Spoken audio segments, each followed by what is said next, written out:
मध्य प्रदेश में इसी साल नवंबर दिसंबर में विधानसभा चुनाव होने हैं। भाजपा कांग्रेस समेत सभी दल चुनावी तैयारियों में जुट गए हैं। चुनाव के पहले भाजपा ने महिलाओं को साधने की हर कोशिश कर ली है।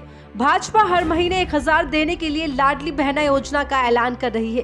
पार्टी इस योजना के साथ ही प्रधानमंत्री नरेंद्र मोदी और मुख्यमंत्री शिवराज सिंह चौहान के चेहरे के दम पर सत्ता वापसी की उम्मीद कर रही है।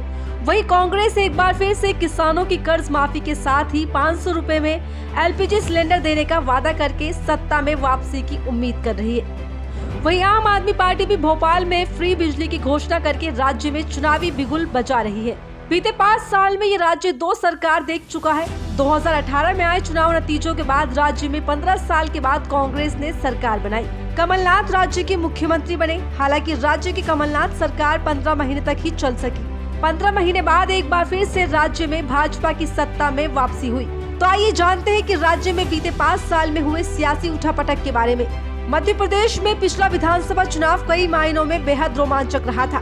230 संसदीय विधानसभा में कांग्रेस को बहुमत से 2 कम 114 सीटें मिली थी। वहीं भाजपा 109 सीटों पर आ गई। हालांकि ये भी दिलचस्प था कि भाजपा को 41% वोट मिले, जबकि कांग्रेस को 40.9% वोट मिला था। बसपा के 2 जबकि अन्य को 5 सीटें मिली थी। नतीजों के बाद कांग्रेस को बसपा, सपा और अन्य के साथ मिलकर सरकार बनाने का मौका मिला। इस तरह से राज्य में 15 साल बाद कांग्रेस के नेतृत्व में सरकार बनी और कमलनाथ मुख्यमंत्री बने। दिसंबर 2018 से मार्च 2020 तक कांग्रेस ने सरकार चलाई। इस दौरान कई मौके आए जब पार्टी के नेताओं ने अपनी सरकार पर वादे पूरे करने के लिए दबाव बनाया। 15 महीने पूरे होते होते कमलनाथ सरकार की सत्ता से विदाई की पटकथा तैयार हो चुकी थी।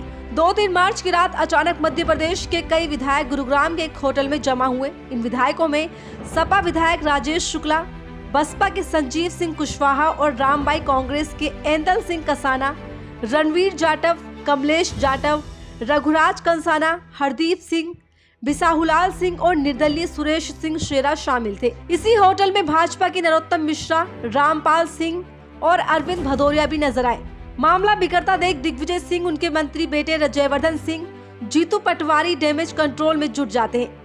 पटवारी और जयवर्धन ने भी उसी होटल में पहुंच गए और वहां पर बागी विधायक जमा हुए थे। करीब 2 घंटे के ड्रामे के बाद दोनों रामबाई और 3 कांग्रेस विधायक एंदल सिंह कसाना, रणवीर जाटव, कमलेश जाटव को लेकर लौटे। वहीं रघुराज कसाना, हरदीप सिंह डंग, बिसाहुलाल सिंह, राजेश शुक्ला, संजीव सिंह कुशवाहा और सुरेंद्र सिंह बेंगलुरु पहुंच गए। 5 मार्च 2020 को मध्य प्रदेश के सियासी ड्रामे का केंद्र बेंगलुरु हो गया। 2 हफ्ते के भीतर यहां बागी विधायकों की संख्या बढ़ते बढ़ते 22 पहुंच गई। इस बीच 10 मार्च 2020 को कांग्रेस के दिग्गज नेता ज्योतिरादित्य सिंधिया अचानक प्रधानमंत्री नरेंद्र मोदी और भारत के गृह मंत्री अमित शाह से मिलने दिल्ली आ गए। इस मुलाकात के बाद उन्होंने कांग्रेस पार्टी से इस्तीफा दे दिया। अगले दिन यानी कि 11 मार्च को सिंधिया ने भाजपा अध्यक्ष जेपी नड्डा की उपस्थिति में भारतीय जनता पार्टी का दामन थाम लिया। राज्य में सियासी उठापटक यही नहीं रुकी, आगे ये मामला देश की सर्वोच्च अदालत तक पहुंच गया।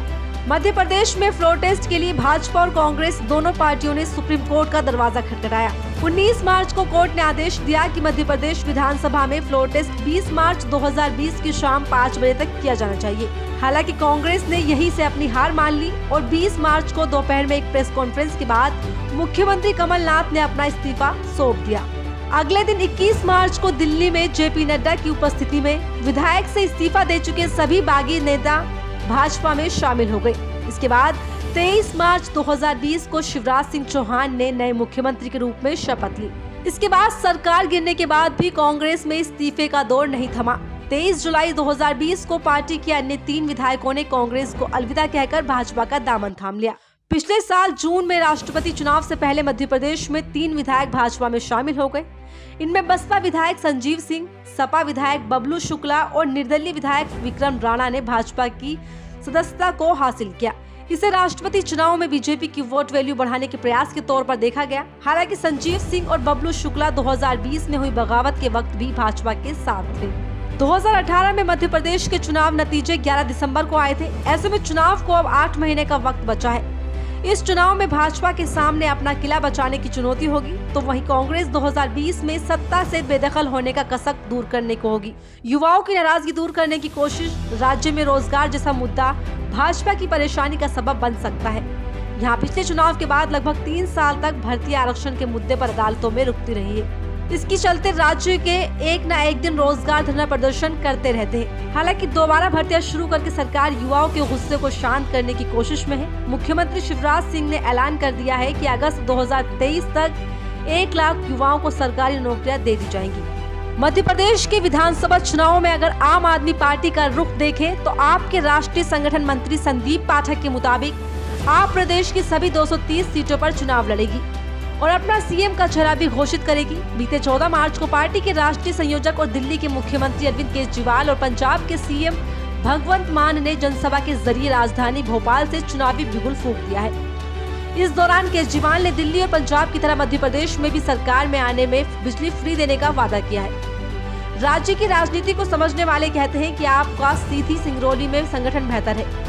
इस इलाके में पार्टी अच्छा कर सकती है, बाकी इलाकों में संगठन नहीं होने के चलते उसे मुश्किलें आ सकती है। चुनाव में आप किसका वोट काटेगी, इसका असर भी नतीजों पर पड़ सकता है।